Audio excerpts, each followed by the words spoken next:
नको चिंता करू वस्त्रा या पोटाची, माऊली आमुची पांडुरंग आवले जिजा.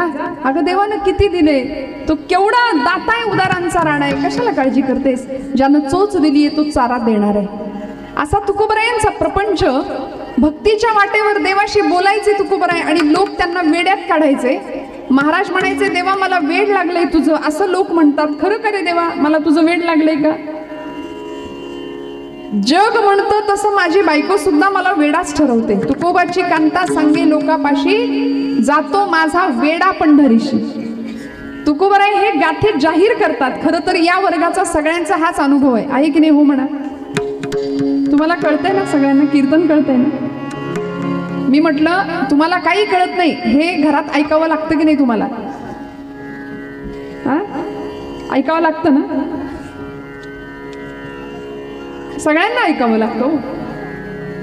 पण तुकोबराय जाहीर करतात, आमचं ते धाडस नाही. आमचं धाडस नाही. तुकोबराय घात्यात जाहीर करतात, तुकोबाची कांता सांगे लोकापाशी, जातो माझा वेडा पंड. माझ्या धन्याला पापुरतं येड लागले आवली म्हणायची. आणि असे तुकोबराय भक्त या पदाला पोहोचले, सिद्धावस्थेला पोहोचले. सिद्ध म्हणून परमेश्वराची पूर्ण कृपा प्राप्त करून घेतली आणि मग तुकोबांना उपरती झाली. आणि आता उपदेश प्रकरणामध्ये तुकोबराय आम्हाला सांगतात की भक्त कुणाला म्हणायचं? भक्त त्यालाच म्हणायचं जो विभक्त नाही तो भक्त आहे. ज्यांनी आशापाश सोडून दिलाय त्याला म्हणायचं भक्त आहे. आणि जो देही उदास आहे तो भक्त आहे. अभंगाचं प्रथम चरण. भक्त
विषय तो त्यांचा झाला नारायण नावडी. जन धन माता पिता भक्ताची व्याख्या केली. भक्त ऐसे जाणा. कसं म्हणायचं भक्त? कुणाला म्हणायचं भक्त? कीर्तनाला आलो, भक्त झालो का आम्ही? नामस्मरण केलं थोडंसं, आम्ही भक्त झालो का? नाही नाही नाही. भक्तीची प्रक्रिया खूप मोठी आहे. भक्त या पदाला सिद्ध होण्याकरता प्रचंड ताऊन सुलाखून बाहेर निघावं लागेल, जे मारुतीरायांनी केलं होतं. जन्माला आल्यापासूनच राम नवे, गर्भात असतानाच राम नामाचा छंद लागला. इतका लागला की राम या उच्चाराशिवाय पानच हले ना. आम्हाला असं वाटतं राम गेल्यावर म्हणायचं असतं. जिवंतपणी माणूस राम म्हणायला तयार नाही. आता घाबरतो आम्ही फार. शेवटी चौघांच्या खांद्यावर जावं लागतं तेव्हा राम नाम सत्य आहे. बहुतेक तेव्हाच म्हणायचं की काय, पण आत्ता जर नाही म्हटलं तर तेव्हा लवकर म्हणायला लागेल, एवढं लक्षात ठेवा. त्यामुळे भक्त या पदाला पोहोचण्याकरता देवभक्तीचाच फक्त उहापोह संतांनी केला नाही. तुकोबराय म्हणले फक्त टाळकुटत बसणं देवापुढे, याला भक्ती नाही म्हणत. या पलीकडे जाऊन धर्माचे पालन,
घ्या, तुम्हाला हवा तेवढा इफेक्ट घ्या ना. करा त्यांचा माईक सेट.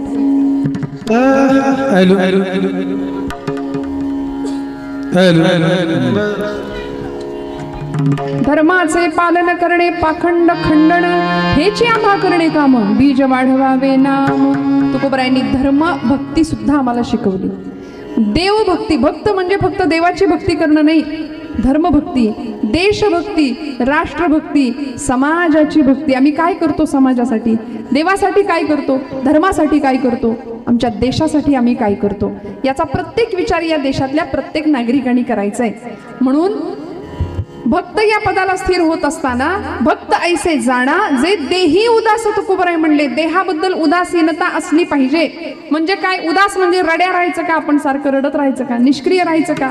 काहीच करायचं नाही, कुणाच्या घेण्यात नाही, कुणाच्या देण्यात नाही. याला देही उदास असं नाही म्हटलं तुकोबरायांनी. बरं, देही उदास म्हणजे देहाचेच चोचले आम्ही किती पुरवतो, आमच्याच देहावर आम्ही किती प्रेम करतो. या पलीकडे जाऊन माझा देह या देवासाठी, देशासाठी, राष्ट्रासाठी, समाजासाठी, माझ्या मातीसाठी कसा झिजेल याचा विचार प्रत्येकाने केला पाहिजे. याला म्हणायचं देवभक्ती, देशभक्ती आणि राष्ट्रभक्ती. तुकोबराय म्हणतात भक्त ऐसे जाणा जे देही उदास, गेले आशापाश निवारून. व्यक्तिगत प्रपंचामध्ये, व्यक्तिगत आयुष्यामध्ये कुठल्याही आशेचा पाश खऱ्या भक्ताला सतावत नाही, त्रास देत नाही. बरं का, आशेचा पाश अजिबात लागता कामा नये. आम्ही काय करतो? प्रपंचामध्ये सुख आलं की फार हुरळून जातो, नाचायलाच लागतो, आणि दुःख आलं की लगेच ढासळून जातो, तेवढेच कोसळून जातो. सुखदुःखे समे कृत्वा लाभालाभो जया जयो. ही परिस्थिती भक्ताची असली पाहिजे. आणि स्थितप्रज्ञ हा भगवंतांनी वापरलेला शब्द आहे, असं आम्ही असलं पाहिजे.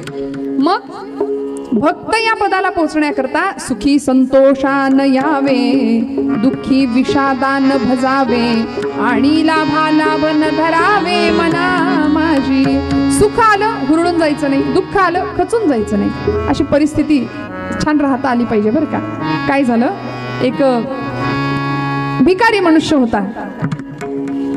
थोडंफार शिक्षण झालं होतं, नशिबानी साथ नाही दिली, वेळ आली भीक मागायची.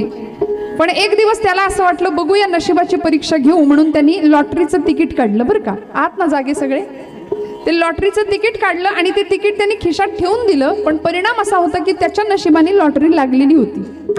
बरं का. आणि त्याला कळलंच नाही, तो विसरून गेला. उन्हाचा तडाखा इतका होता त्या दिवशी, तो चक्कर येऊन खाली पडला, घेरी आली, बेशुद्ध झाला. काही माणुसकी असलेली काही मंडळी त्यांनी त्याला उचलून दवाखान्यात नेलं.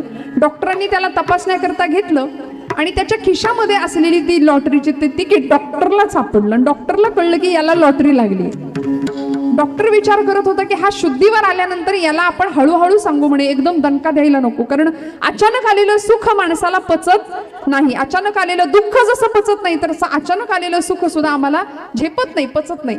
म्हणले एकदम धक्का नको द्यायला, हळूहळू हळूहळू सांगूया. म्हणाले 1 कोटीची लॉटरी होती. जाऊ दे, मला बोलायला काय जाते. 1 कोटीची लॉटरी. डॉक्टर म्हणाले, त्या तो शुद्धीवर आला आणि त्याचा अंदाज घेत डॉक्टर म्हणाले, बाबा कसं वाटतंय तुला आता? तो म्हणला, डॉक्टर साहेब छान वाटतंय, बरं वाटतंय. म्हणाले, तुला जर आता कोणी 5-10 लाख रुपये दिले तर तू काय करशील रे राजा? तो म्हणला, डॉक्टर साहेब मला कोणी एवढे पैसे देणार नाही, पहिली गोष्ट माझं नशीबच चांगलं नाही, काय करू? मग नाही तरी पण म्हणाले, तुला जर एवढे 10 लाख रुपये मिळाले तर तू काय करशील? तो म्हणाला, डॉक्टर माझं ITI झालंय, पण नशिबानं साथ नाही दिली म्हणून भीक मागायची पाळी आली. आता जर 10 लाख रुपये अचानक मिळाले तर मी एक गॅरेज टाकीन म्हटला. हा, डॉक्टर म्हणले, चांगल्या ट्रॅकवर आहे, चांगला विचार करतोय, वाईट विचार करत नाही, पैशाचा विनियोग उत्तम करेल, आता पुढे वाढवायला हरकत नाही म्हणाले. मग डॉक्टर म्हणाले, तुला जर मी एक 20-25 लाख रुपये दिले तर तू काय करशील? एक 50 लाखापर्यंतची रक्कम तुला मिळाली तर तू काय करशील?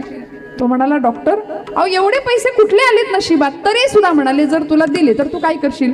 तो म्हणाला, डॉक्टर मग रोज हात काळे कशाला करत बसू गॅरेजमध्ये, एक शोरूम टाकेन मस्तपैकी, मस्त AC रूम मध्ये बसेन, हाताखाली कामाला माणसं ठेवीन, छान गाड्या विकेन म्हटला.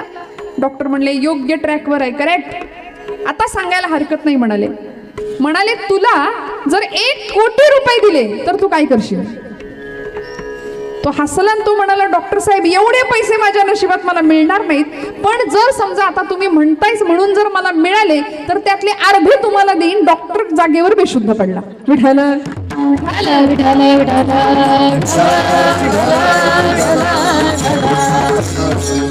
अचानक आलेलं सुख आणि अचानक आलेलं दुःख आम्ही पचवू शकत नाही. ही आमची प्रापंचिकाची अवस्था आहे, ही मानवी स्वभाव आहे, ही प्रवृत्ती आहे. पण या प्रांतामध्ये येत असताना आयुष्यामध्ये कितीही संकट आली तरी सुद्धा आम्ही स्थितप्रज्ञ राहता आलं पाहिजे बरं का, की जे आमच्या प्रभू रामांकडे होतं. प्रभू रामचंद्रांची भक्ती मारुतीरायांनी केली. ज्या मर्यादा पुरुषोत्तमाला समोर आदर्श ठेवलं आमच्या भारताने सुद्धा. 22 जानेवारीचा दिवस आपल्या सगळ्यांच्या काळजामध्ये असा कोरला गेला. भारत सबंध राममय झाला. प्रभू रामचंद्रांची 500 वर्षाची वनवास सगळा संपला. का?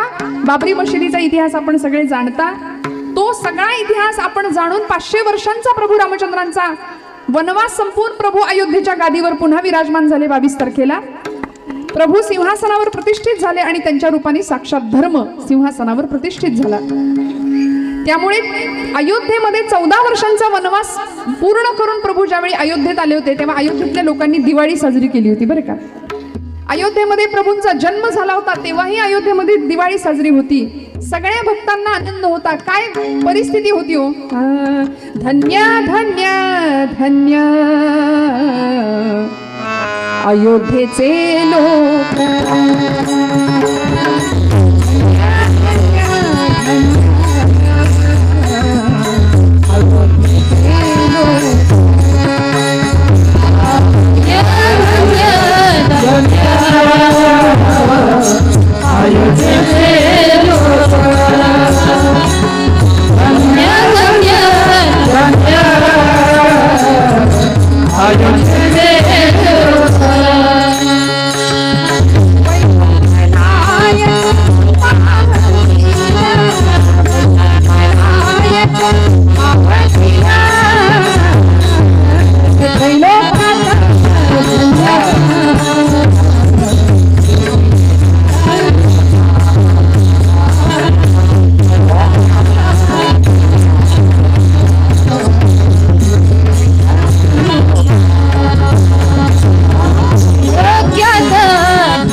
माझ्या रघुवीर पाहतीला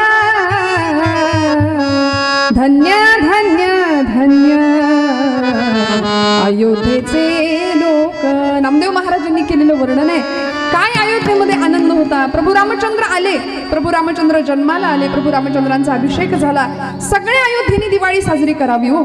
आणि भक्त या पदाला सिद्ध झालेले आमचे मारुतीराय, इतका आनंद व्हावा. भक्त ऐसे जाणा जे देही उदास गेले आशापाश निवारुनी तुकोबराय त्यांचं वर्णन करतात की नाही. मारुतीरायांची भक्ती इतकी विलक्षण होती. आपण जन्मोत्सव मारुतीरायांचा साजरा करतोय. या मारुतीरायांनी प्रभू रामांच्या भक्तीचा एक सुंदर आदर्श तुमच्या माझ्या समोर आणून ठेवलाय. भक्ती करावी तर मारुतीरायांसारखी. आमचं कसं आहे, जमलं तर झालं तर आमची पोरं गणित इंग्रजीच्या पेपरला मारुतीकडे जातात आणि असा बाहेरनं नमस्कार करतात. एरवी नाही तिकडं आम्ही फिरकणार. असे आम्ही लबाड माणसं आहे हो. आम्हाला जमली तर तशी भक्ती आम्ही करतो, पण कायम कृतज्ञ नाही भगवंताच्या बाबतीत. मारुतीरायांचं काम फार विलक्षण आहे. राज्याभिषेकाचा प्रसंग, प्रभू रामचंद्र त्या अयोध्येमध्ये आले आणि आता अभिषेक करायचा राजांना, पण त्याच्या आधी यज्ञ होता मोठा बरं का. अयोध्येमध्ये मोठा यज्ञ, वसिष्ठ ऋषी, विश्वामित्र ऋषी, सगळे आचार्य आले होते. आणि आता यज्ञाला प्रभू रामचंद्र आणि सीतामाई सोबत बसणार. सीतामाई गेल्या शृंगार करायला, आता 14 वर्षांनी परत आल्यात. कल्पना करा, स्त्री सुलभ भावना. अहो वल्कल परिधान करावी लागली होती, रावणाच्या अशोक वाटिकेत राहायला लागलं होतं. माझ्या सीतामाई सारखा त्याग नाही बरं का कुठल्याच पतिव्रतेचा. प्रचंड त्यागाची मूर्ती. ज्यावेळी वनवासाला जावं लागलं ना, त्यावेळी जनक राजा सांगत होते, सीते जानकी घरी ये, माहेरी ये, इथे राहा, पण वनवासाला जाऊ नको. पण सीतामाईंनी सांगावं नाही. निरोप कसला माझा घेता, माझा कसला निरोप घेता, मी येणार तुमच्या सोबत. आपल्याला जमेल का? आपण लगेच बाहेर काढलं असतं. वनवास 14 वर्ष पतिदेवांबरोबर नाही. निरोप कसला माझा घेता, जेथे राघव तेथे सीता, जेथे राघव तेथे सीता. तुम्ही जिथे तिथे मी. पतिव्रत्याची म्हणून तर 5 पतिव्रतांमध्ये सीतामाईंचं नाव आहे आमच्या. सीतामाईंनी एवढा त्याग करावा. आणि आता राज्याभिषेक होणार आहे. अभिषेक सम्राज्ञी म्हणून गादीवर बसायचंय प्रभूंच्या सोबत. यज्ञाला येण्याकरता सीतामाई शृंगार करत होत्या, थोडासा मेकअप करत होत्या बरं का. मेकअप या शब्दाचा अर्थ मराठीमध्ये नखरा असा आहे बरं का. उगीच सांगायचं म्हणून, न खरा, जो न खरा. आणि वेळ घेतला थोडासा सीतामाईंनी त्या दिवशी. आरशासमोर बसल्या त्या बराच वेळ गेला. 2-3 निरोप आले. आईसाहेब चला लवकर, चला लवकर, आले आले आले करायच्या. बराच वेळ गेला. शेवटी प्रभूंनी मारुतीरायांना पाठवलं. मारुते आईसाहेबांना घेऊन ये जा म्हणाले. आणि मारुतीराय अगदी आनंदाने, आईसाहेब चला लवकर, यज्ञाला सगळे वाट बघताय, चला चला चला म्हणून. सीतामाई म्हणाले, मारुते आलेचा, थोडस थांब.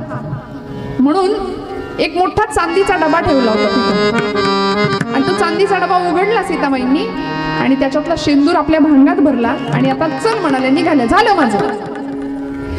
मारुतीरायांनी, हनुमंतरायांनी ते बघितलं आणि मारुती विचारतात, आई साहेब हे आता काय केलं तुम्ही, हे आता काय केलं. आता आईसाहेब विचार करतायत की हा ब्रह्मचारी, याला काय सांगू मी, याला काय सांगू. परिणाम तरी सुद्धा त्याला पटावं म्हणून सीतामाई सांगतायत, मारुतीराया प्रभू रामचंद्र माझे पती आहेत, त्यांचं माझ्यावर प्रेम अखंड राहावं म्हणून म्हणाले त्यांच्या नावाचं मी हे शेंदूर भांगात भरलाय. एवढं ऐकलं आणि मारुतीराय म्हणले, होय का आईसाहेब, चला तुम्ही पुढे जा, मी आलोच. पुढे पाठवून दिलं आणि मारुतीरायांनी अख्खा तो शेंद्राचा डबा सगळा अंगावर उपडा केला. का आम्ही शेंदूर लावतो मारुतीरायांना, ऐका.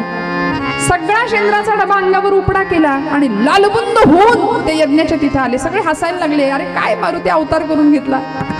प्रभू विचारतायत आईसाहेबांना, सीतामाईंना काय झालं याचं असं. सीतामाईंना हसू आवरेना, पदर बोळा तोंडात कोमूर हसतायत. काय सांगू म्हणाल्या, अहो त्यांनी मला विचारलं हे शेंदूर भांगात का लावलं, म्हणून मी सांगितलं तुमचं प्रेम वाढावं, तुमचं प्रेम टिकावं म्हणून लावला. आता बघा ना म्हणे यांनी काय करून ठेवलं. प्रभू रामचंद्रांच्या डोळ्यात पाणी आलं बरं का.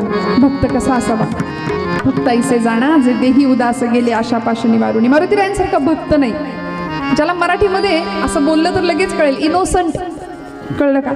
पटकन कळतं, ही मराठी भाषा आहे आमची, लगेच कळतं. बाल सुलभ स्वभाव असं म्हणलं की कळणार नाही, पण इनोसंट जो एक अत्यंत सुंदर भावनिक अवस्था मारुतीरायांची. प्रभू रामचंद्र उठले, घड घड घड घड नेत्राश्रू वाहायला लागले प्रभूंचे आणि कडकडून आलिंगन दिलं मारुतीरायांना आणि म्हणाले, मारुते, अरे जगातला सगळा शेंदूर संपला तरी चालेल, पण माझं प्रेम तुझ्यावर तर कधीच नाही संपणार, अखंड राहील प्रेम तुझ्यावर. भक्तीच्या प्रांतामध्ये मारुतीराय दास्य भक्त ठरले आणि अशी दास्य भक्ती जगात कोणाला जमली नाही जी मारुतीरायांना जमली. अभिषेक झाला, आता सिंहासनावर प्रभू बसले आणि सगळ्यांना प्रसाद द्यायचं काम चालू होतं. सगळ्यांना प्रसाद, एवढी मोठी यादी होती लक्ष्मण महाराजांच्या हातात आणि लक्ष्मण यादी वाचायला घेतली. आता सगळ्यांना माहिती होतं की पहिलं नाव कुणाचं असेल यादीत. तुम्हाला काय वाटतंय, कुणाचं असेल पहिलं नाव? मारुतीरायाचं असलं पाहिजे की नाही, पण नव्हतं. युवराज अंगद, राजे सुग्रीव, विभीषण, नळ, नीळ, जांबवंत स्वातंत्र्य चळवळीत नव्हते, त्यांचीही नावं घेतली, त्यांनाही प्रसाद दिला. पण मारुतीराय विचार करतायत, मला का नाही प्रसाद? म्हणून मी दिसलो नसेल प्रभूंना, मी दिसलो पाहिजे म्हणून असे मान वर करून बघतायत, मी इथं आहे, मी इथं आहे, मला द्या, मला द्या. प्रसाद मागून घ्यावा बरं का. भारतीय संस्कृतीत प्रसादाला खूप महत्व आहे. तिथं आपल्या ॲटिट्यूड मध्ये नाही आणायचा. व्यवहारात आपण कितीही मोठे असू, पण इथे आपण सगळे समान आहोत. मारुतीराय प्रसादासाठी तळमळत होते. आपण म्हणू तो प्रसादवाला माझ्यापर्यंत येऊ दे, मग मी प्रसाद घेईन, असं नाही. जावं समोर, हात पसरावा.